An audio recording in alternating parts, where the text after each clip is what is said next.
And yes, here is Jay, and welcome back to the Educated Retirement Show here on KMPC. Anyway, boy, am I getting old. We don't have to talk about that. But we had a great guest, don't you think? Jim Carvin was really, really good. And really looking forward to having him back to get into the Delaware situation and get some more. But in the meantime, you can always call him, look up his information on the internet, and go from there. And we were talking about, what were we talking about? We were talking about Charlie Mingus. But before Charlie Mingus, oh, you took that record away already. I wish, anyway, Charlie Mingus was, let's just get back on track here, known as the angry man of jazz. Can you just dump that? It's getting old, like me. Coffee's getting old. Although respected for his music, he was sometimes feared for his occasionally violent onstage temper, which at times directed at members of his band and other times aimed at the audience. He was physically large, big guy, and was often intimidating and frightening when expressing anger. One of these instances, he destroyed a $20,000 bass in response to audience heckling at the Five Spot, which was a hip bar in New York City. And I believe I have a picture.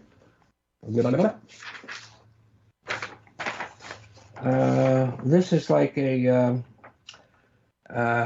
advertisement for his appearance there. And there he is. And I have a picture of the Five Spot, actually, with some pizza to boot. Okay? There is the Five Spot, which, of course, ain't there no more, unfortunately. So many of these places no longer exist, but some do. And Mingus said about the Five Spot, man, no matter how ratty the joint, every night with me is Carnegie Hall. Oh boy, talk about ego. Everybody was hanging out with everybody. It was very neighborly, and unlike the rest of New York, no one said, "What do you do?" You didn't have to prove your credentials as a member of the human race. Everybody was there to hear music. Somehow you could sense that there was something terrific happening, except that time when he broke the $20,000 bass.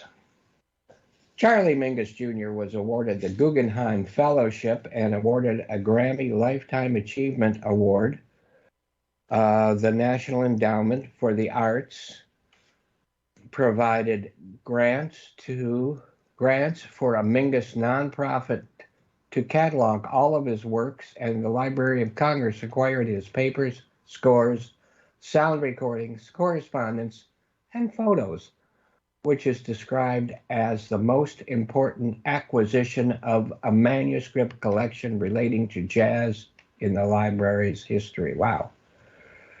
All right, so let me show you a few of the albums that we have here. Well, you know what? This needs to be in a different case. But anyway, that's a one-step, 45 RPM. Number 3177 of 6,000. Incredible sounding. I mean, incredible. But then again, and here's a few oldies that I don't mean to waste too much time, but, this is helping me remind myself of what I have. And there is the Candid recordings, and that's featuring Eric Dolphy. So, and another picture of our man. What do we have here? Two more. We have Town Hall Concert. This is a pretty good album. This is Everybody Seems to Know. 3 or 4 Shades of Blue. There you go. Promotion. And here is a white label promo for radio stations, so it's got places for them to. But the reason I'm showing you, white label, huh? Nothing on the inside but words.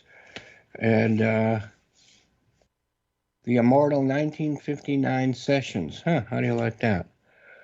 Sometimes I don't even know what I got. This white label promo is still on there from way back. Okay. Charlie Mingus plays piano, and yes, he does. And again, we don't need too many of them. Well, we got them, so what the heck. Let My Children Hear Music. And then two of the very best ones. You know, I didn't pull out. I just got new copies from, I think it was Acoustic Sounds, Mingus, Mingus, Mingus, Mingus, and the Saint and the Sinner Woman. And I always loved this one. This one is actually an original way back, but got it at a place in San Diego long ago. Mingus Moves, just to show some more pictures, and you know, and that's it. And then we can go on from there. But yeah, I don't know why I didn't bring out those others, but we don't need to look at more pictures. Who else was born on this day? 84 years old is John Joseph Nicholson, otherwise known as Jack Nicholson. And John Joseph Nicholson is an American actor and filmmaker whose career spanned more than 50 years. We all know pretty much who Jack Nicholson is, and therefore I ain't got no pictures of him because you already know what he looks like. He's known for starring as comic characters, anti-heroes, villains, and the eternal outsider or the sardonic drifter.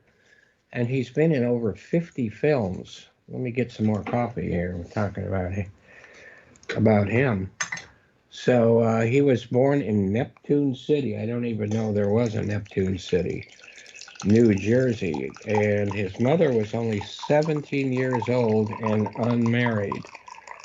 So I do have some pictures of him. I didn't know. Well, there he is with that. Speaking of sardonic smiles, look at that. Yeah. What else we got here? This is what he looked like not that long ago, but not what he looks like today, I'm sure. And as an urchin, or as a kid, right there. And this one. This is getting a little bit older. Or maybe getting a lot older. And of course, probably one of the most famous pictures of him ever seen or known as, you know, from The Shining. Here's Johnny.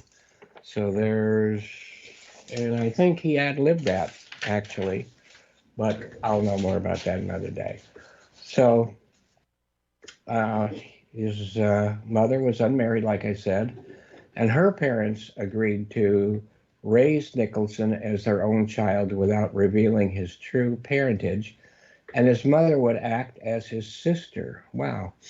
No, weird, huh? I didn't know that before we did this looking into the history. But he grew up in Neptune City.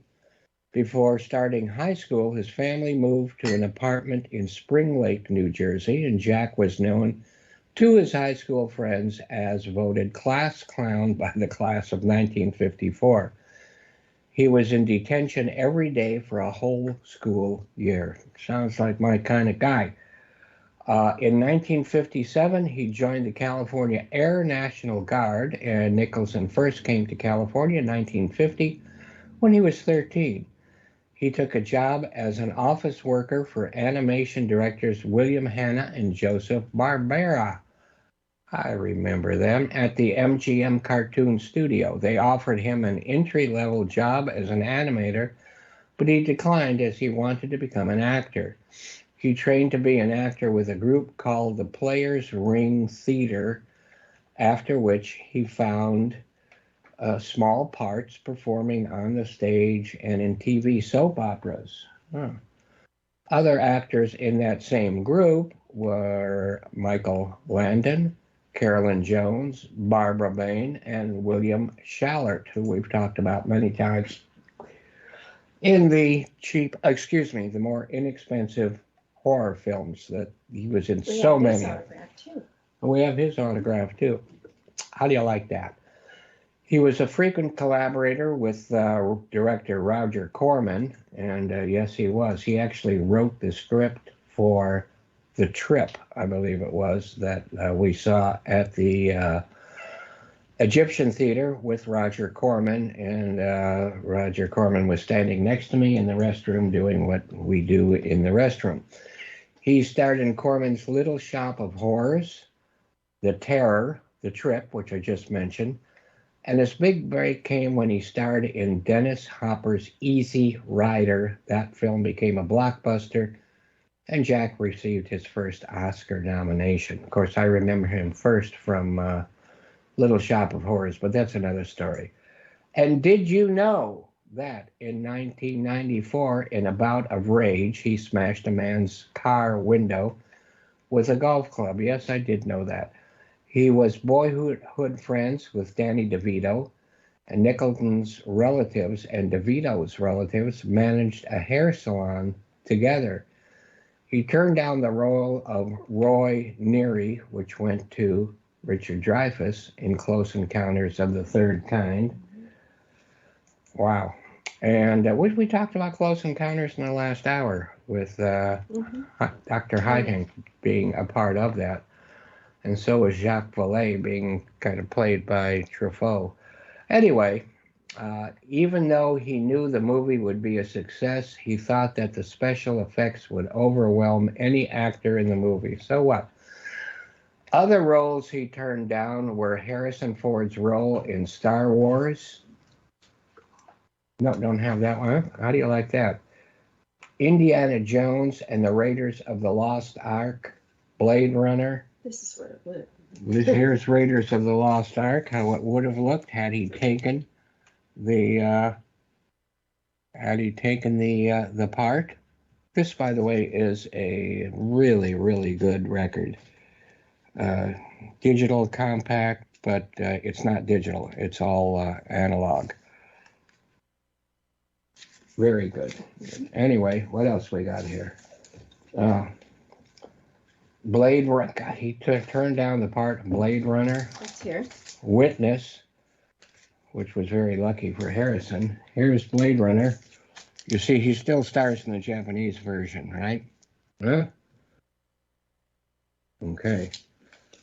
And the Witness, like I said, was very lucky for Harrison. And he said no to the Michael Douglas role in Romancing the Stone. So here's what he would have looked like in Romancing the Stone. All right. And Jack is quite the art connoisseur. Among his collection are pieces by Matisse, Warhol, Picasso, a collection worth over $100 million. And after Jack's first screen test, film producer Louis B. Mayer said to him, "I don't know what we can use you for, but if we ever do need you, we'll need you real bad." Okay. During his career, Nicholson was nominated for 12 Academy Awards, winning 3. He was awarded a Lifetime Achievement from the American Film Institute, nominated for 17 Golden Globe Awards, and won 6 of them, as well as the Cecil B. DeMille Award, to name a few. Excuse me. And here is a short list of Nicholson's film. Little Shop of Horrors, 1960, which, as you probably know, that was what I first remember him for. And of course, he had a small part, but he still gets the cover.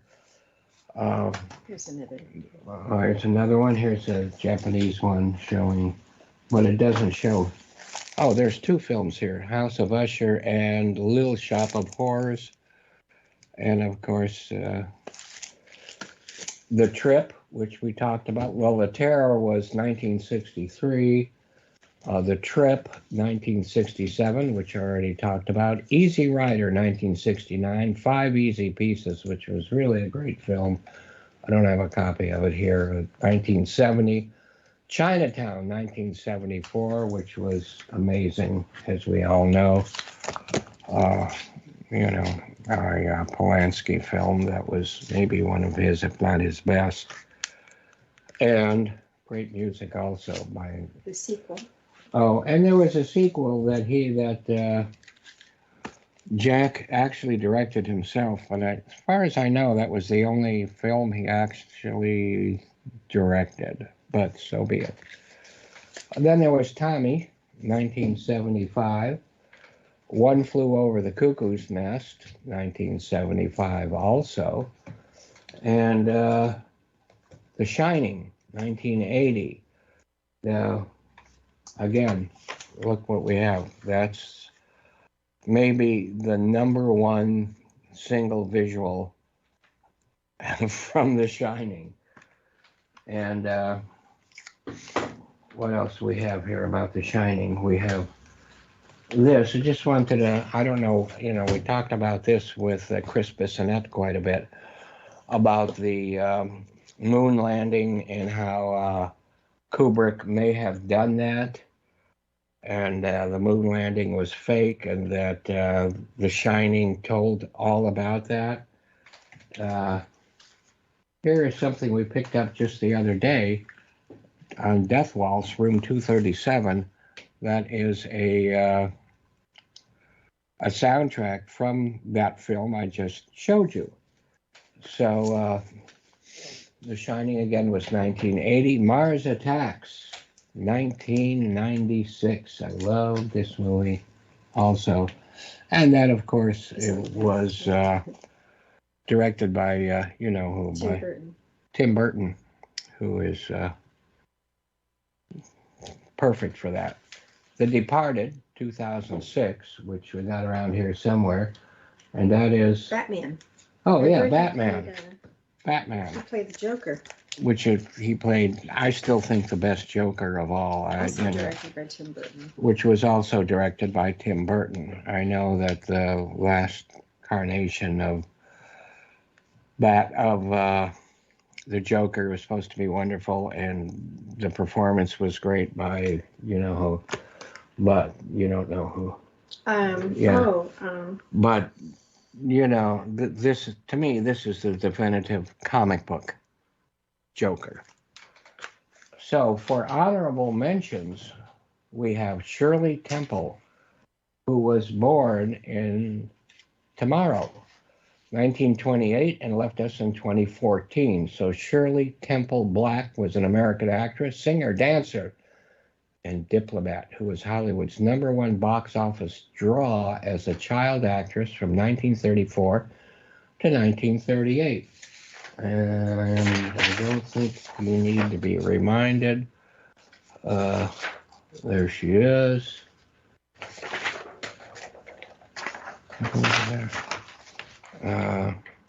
Hers a little bit younger. Huh, okay. There she is. And, excuse me while weird. I got some weird things going on here technically, but, oh, and there she is counting her, no. There she is, once again. Have we seen enough of her? Yeah, we have. So, Shirley was born in Santa Monica to a bank employee and a homemaker. She began her film career at the age of 3. 2 years later, she achieved international fame in the feature film Bright Eyes. Her signature song On the Good Ship Lollipop was introduced and sold 500,000 sheet music copies. Several films followed, as well as licensed merchandise, including dolls, dishes, and clothing. Shirley Temple dolls had over 45 million in sales, and a mug, pitcher, cereal bowl with a decal of the little actress were given away as a premium with Wheaties cereal. So there. In keeping with her status, film executive Winfield Sheenan built Temple a four-room bungalow at the studio with a garden, a picket fence, a tree with a swing, and a rabbit pen. Did that come with a rabbit also? Probably, yeah. The living room wall was painted with a mural depicting her as a fairy tale princess. Boy, she must have been a little bit on the spoiled side, wearing a golden star on her head. She was assigned a bodyguard. Her mother was paid to do Shirley's makeup and hair for the films, really. She became the first child star to be honored with a miniature juvenile Oscar for her accomplishments. And she appeared in 29 films from age 3 to 10, but only 14 films from 14 to 21. She retired from film at the age of 22. And Shirley Temple won the Kennedy Center Honors and a Screen Actors Guild Life Achievement Award. So figure that one out. And we don't got too many more, but on this day in history, and this day, April, well, you know what we're going to do? We're going to go back and pick up some this day in histories that we missed in the past. And we're going to bring them up to the future because I thought they were pretty entertaining. So before we take a break here, does Nessa Nelly have a joke? I know that was a surprise, but we've just got like 1 minute or so left. Go ahead, take it away, Nessa Nelly. Why was the math book sad? Okay, you don't have your microphone, you know. And pull that part down. There you go. Hit it now. Why was the math book sad? Why was the math book sad? It had a lot of problems. Oh, it had a lot of problems. Not bad, not bad. Give us one more. What's a dentist's favorite movie? A dentist? Mm-hmm. Well, Little Shop of Horrors, I would think. No, Jaws. Oh, my God. All right. Well, with that, I think it's just about time to take a very short break. So, are we ready, Mr. Sean? All right. Well, let's take a short break, but don't go away. We'll be. Here we go. And welcome back to the Educated Retirement Show here on KMET. Your passport to news, talk, and just about anything else. Lots of good sports stuff and all that, but we'll leave that to Daryl because he tells you about all that stuff. So on this day, what happened on this day back April 8th? Because like I said before the break, we're going to catch up on some of those things we missed in the past. So I just think some of these things are pretty either funny or really interesting. And on April 8th, 1766, the first fire escape was patented by a London watchmaker, and it consisted of a wicker basket and a pulley and chain. Boy, I better not try to save me the way I used to be. We got something to look at here? If not, we'll get back to it. And although there's very little information on this invention in 1766, there are several other odd designs of fire escapes in the early 1800s. New York inventor Pasquale Negro secured a patent for a winged contraption that would allow families to literally fly out of burning buildings. And here's a drawing that went with that patent. What do you think? I am not too sure about that. You know what I mean? Even the skinny self that I am right now. Then there is the inventor from Tennessee, B.B. Oppenheimer, in 1879, who patented a fire escape helmet to help one jump from a building without injury. So you'd probably have to, oh wow, that's more than probably have to hit head first if you. Now that looks more like a parachute than a helmet. Is it? Oh, I see. It's a helmet with a parachute attached. And, okay. One step better than the last one, I think. The first successful exterior fire escape um, was patented in 1887 by a woman at a time before women were allowed to vote or even work outside the home. Oh, quite a time to live. Anna Connolly invented a steel exterior staircase, a fire escape bridge that was surrounded by railings. It was the predecessor of the modern day fire escape. And here's what she looks like, even though she wasn't allowed to work outside the house. There she is, getting her well-deserved rewards right here and now on the educated retirement here on KMET. So hooray for her.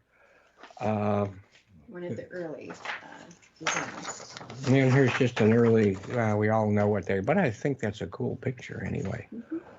And look at it zigzagging back and forth. And of course, that's where Ralph Cramden would go on warm nights. And that's where, they would smell what would they smell? Mugu Gai Pan. Mugu Gai Pan would tell them what time of day it was. So, April 8th also, milk is sold in glass bottles for the first time. So, until that time, this is kind of a modern day one, I believe, right?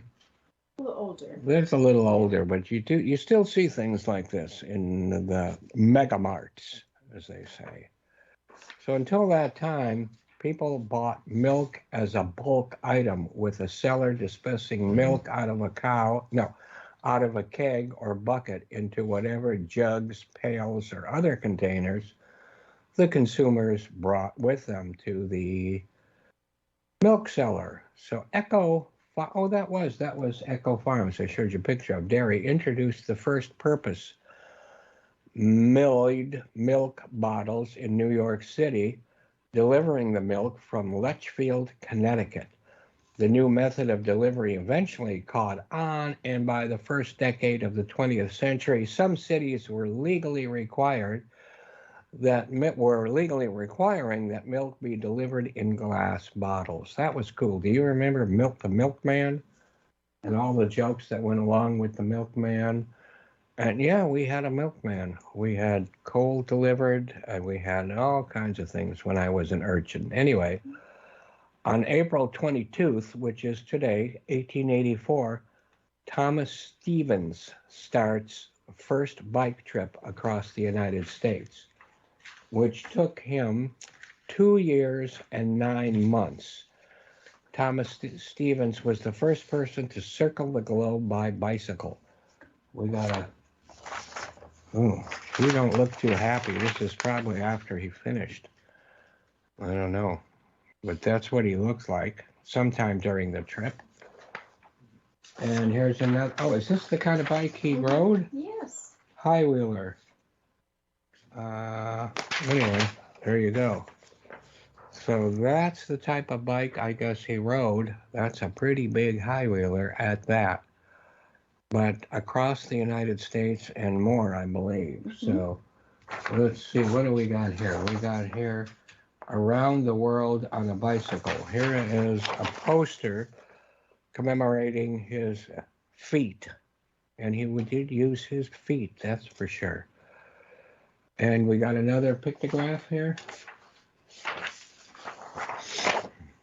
Well, it's just a drawing, but that's kind of cool drawing anyway. What do you think? I think that's okay. So, like I said, took 2 years and 9 months. Thomas Stevens was the first person to circle the globe by bicycle. He rode a large 50-inch wheeled high wheel, 50-inch, okay, from April 1884 to December 1886. I think the largest one I heard of was like a 54-inch or the 52-inch, and then they had the 48, but whatever. For the trip, Stevens packed a bag with socks, a spare shirt, a raincoat that doubled as a tent, and a bedroll. and a pocket revolver. Oh, yeah, every bicycle needs a pocket revolver. On April 22nd, 1884, at 8 a.m., Stevens left for San Francisco from Sacramento. It's said that he followed the odd also, the old California Trail most of the way, astonishing the Indians and meeting with many strangers and adventures. I'm not sure what the California Trail is, but we can look that up. He then traveled through the Sierra Nevada mountains to Nevada. Boy, I hope it was mostly downhill. Utah and Wyoming, as he was greeted by members of local bicycle clubs. He reached Boston after 3,700 miles on wagon trails, railways, canal towpaths, and public roads. Towpath would be where, there was a canal and they'd have a horse-drawn thingy to pull the barges or whatever. Anyway, to complete the first transcontinental bicycle ride on August the 4th. Some of the road had to be walked due to wet weather. Uh-oh. Does he still qualify, even though we had to walk some of it? Yeah, we're giving him a pass on that. Yeah. Excuse me, while I have some coffee, I have a pass on this. And once in New York, he set on a steamer to Liverpool.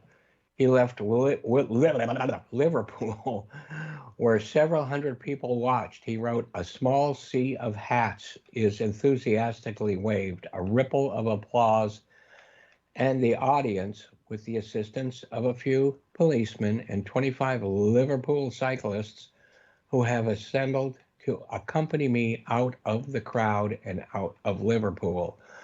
And it began raining in minutes. After refitting spares, spokes, tires, and other parts in Constantinople, which is what it was called then, he pedaled off through Armenia, Iraq, and Iran, where he waited out the winter in Tehran as the guest of the Shah.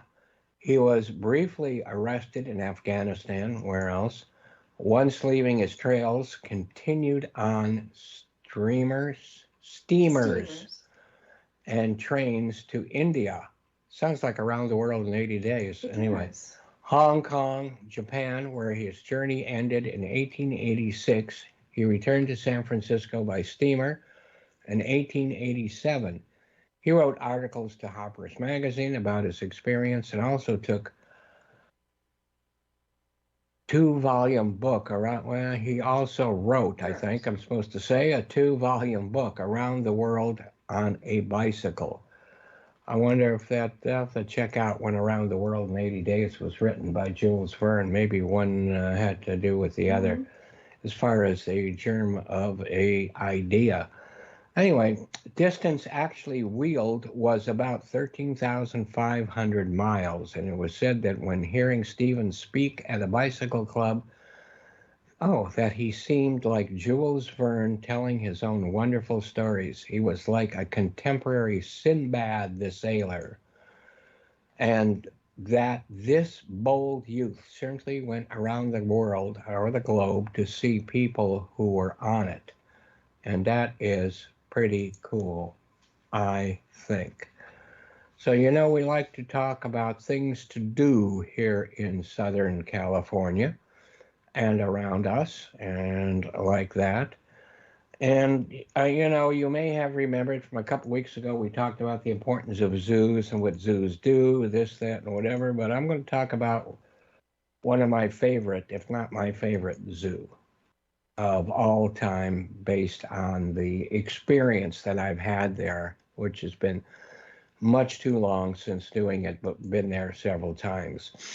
And the unique park everyone in Southern California should visit at least once is a safari park in Southern California that is one of the largest and most popular attractions in all of San Diego. It's not, I don't know whether it's in the city limits, I don't think so, but no, it's located in Escondido, The San Diego Zoo Safari Park is an 1,800-acre wildlife preserve that houses over 2,600 animals and me when I'm there. Many of these animals are allowed to roam freely in spacious, free-range enclosures that closely mimic each animal's natural surroundings.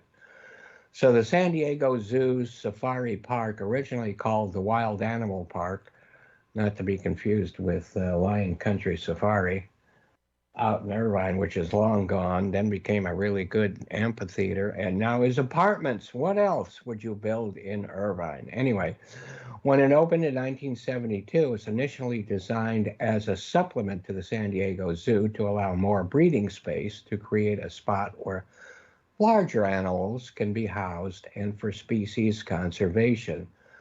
This safari park has grown and developed over time to what it is today, and an expansive area of land where over 300 different animal species exist in a natural environment where they are free to roam without the confines of typical cages found in zoos. So they have, well, this is not a picture of me, okay, or what I used to look like. Just a hello at the wild animal park, and that's pretty cool. It's got a kid there too. I don't know, is that mama? I don't know if that's mama or daddy, but you know, nice family picture. Now, this is my favorite part of that would be, they used to call it a photography expedition or something like that, but you don't have to have a camera to enjoy it. I'm not sure if we did. I'm not sure if I have. You took a lot of pictures. I took, but where are those pictures now? I was just thinking of that. Oh, well. Anyway, see that truck? You can see me in it now. But, you know, they take you around in a truck, and they have a couple of different experiences, which means part of the time they're in this group of 2 or 3 habitats, and then they have a second one that's in the remainder of the habitats, or at least that's the way they used to do it. And you would get out there amongst them. I remember feeding so many giraffes carrots, just put it right in their mouth. I remember feeding, believe it or not, rhinos and putting an apple right in the rhino's mouth and not worrying about it whatsoever. I remember this one baby black rhino, remember, would follow as long as it could. It just followed that truck no matter where, hoping for another apple or something like that.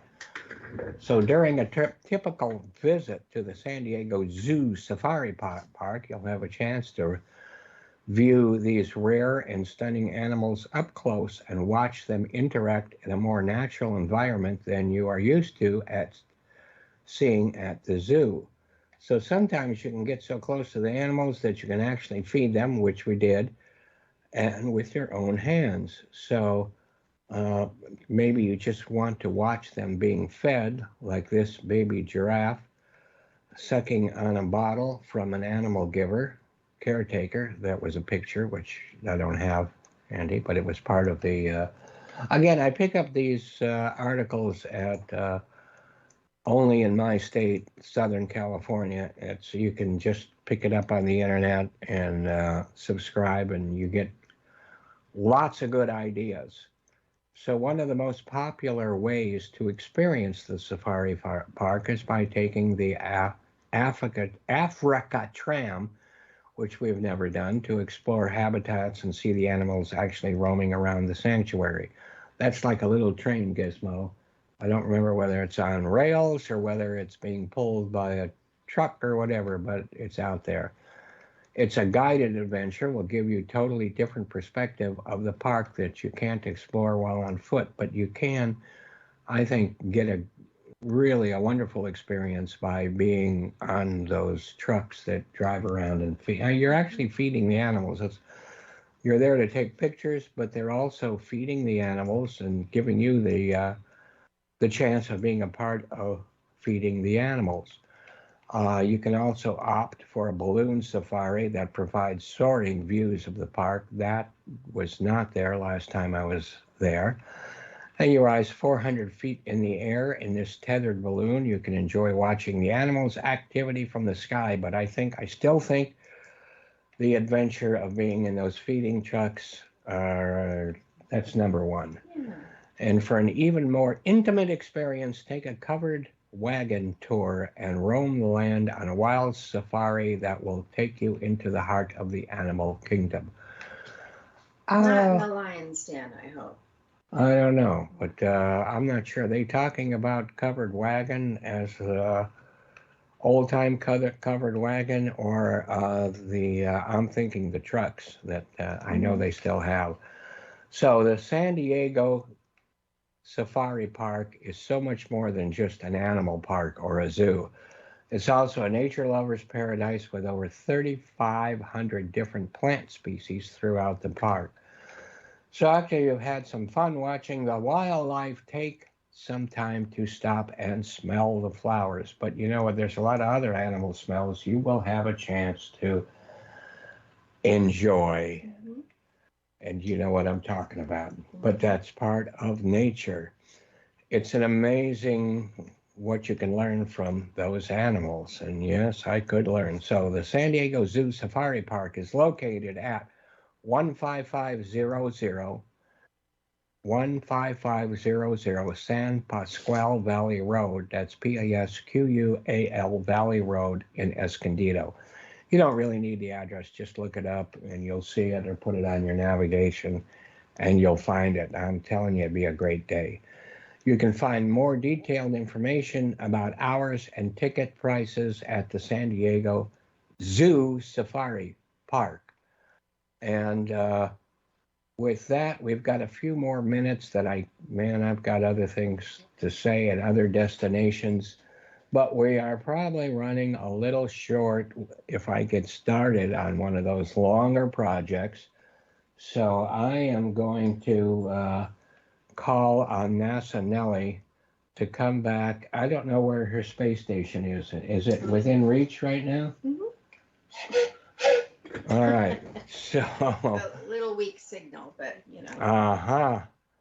So Okay, here we yeah, go. all right. So let's let NASA Nellie give us a few words of wisdom. Why did the whale cross the road? Why did the whale cross the road? I don't know. To get to the other tide.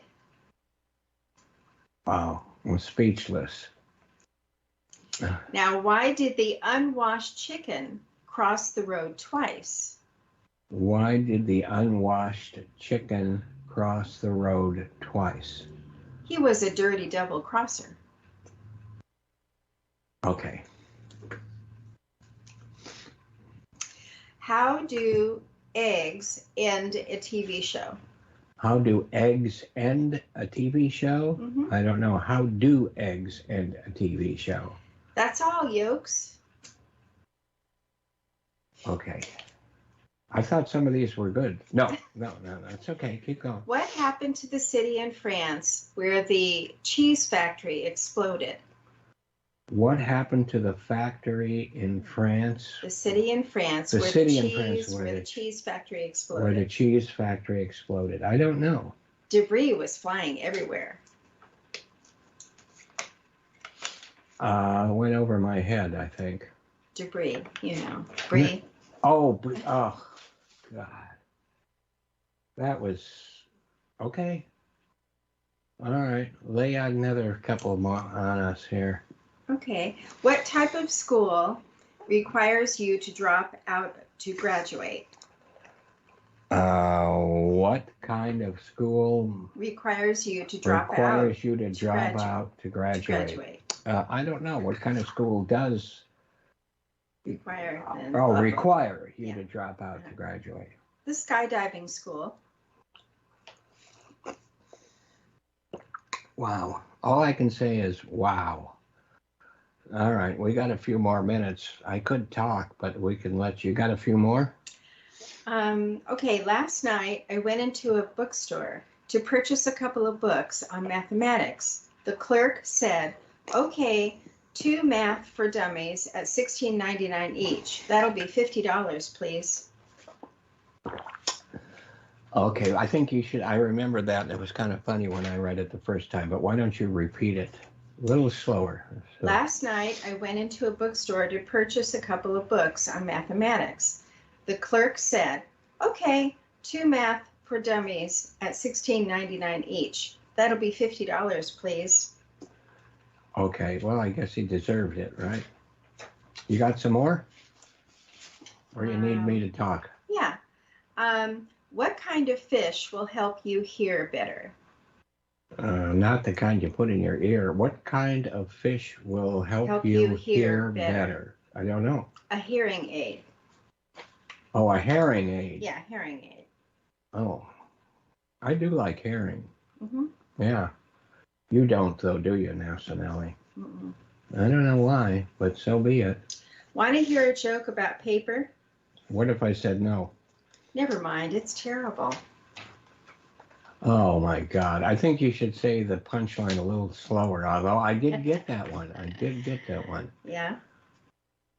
Go ahead, say it again. Want to hear a joke about paper? Yeah, tell me a joke about paper. Never mind, it's terrible. It's terrible. Okay. You got the spotlight if you want to keep going. You never know what I have up my sleeve. Today, for example, it was a dryer sheet. No, I didn't get that one at all. Go ahead, do it again. You never know what I have up my sleeve. Today, for example, it was a dryer sheet.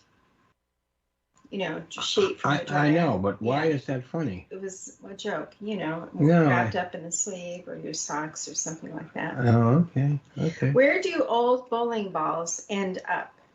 Where do old bowling balls end up? In the gutter. Oh, well, that's true. That's absolutely true. Anything else for us before you fly away? Let's see. Let's see. You don't want to miss the space station, you know. No, I don't. But, I mean, we'll give you a chance to keep going. Oh, boy. Okay, how does Spider-Man do research? How does Spider-Man do research? I don't know. How does Spider-Man do research? On the World Wide Web. Oh, my God. That's worth repeating. Go ahead and run through the whole thing. How does Spider-Man do research? Go ahead. On the World Wide Web. All right. That's good. One or two more, and then we're going to cut you off here because I think the people have had enough. Wow. Anyway, no. Let's see. I just said that one. Okay, what does a dog and a cell phone have in common? What does a dog and a cell phone have in common? They both have caller ID. They both have caller ID. All right. You got one more quickie? How do you organize a space party? Oh, how do you organize a space party? Mm-hmm. You plan it. Oh, my God. Say it one more time because we ain't got much time left. How do you organize a space party? You plan it. And that's, as far as this planet is concerned, we got to take off. And thank you so much for being a part of us the last 2 hours, or any part of us that you could. Thanks to Jim Carvin for what he contributed, which was quite a bit. And of course, thanks to Sean for making all of this possible. So if you want to blame anybody for listening to me, it's Sean. But he does a great job. In any case, I do want to say, have a great weekend. Stay safe, stay productive, and please be here with us next week. Take care, and thanks so much again. Bye-bye.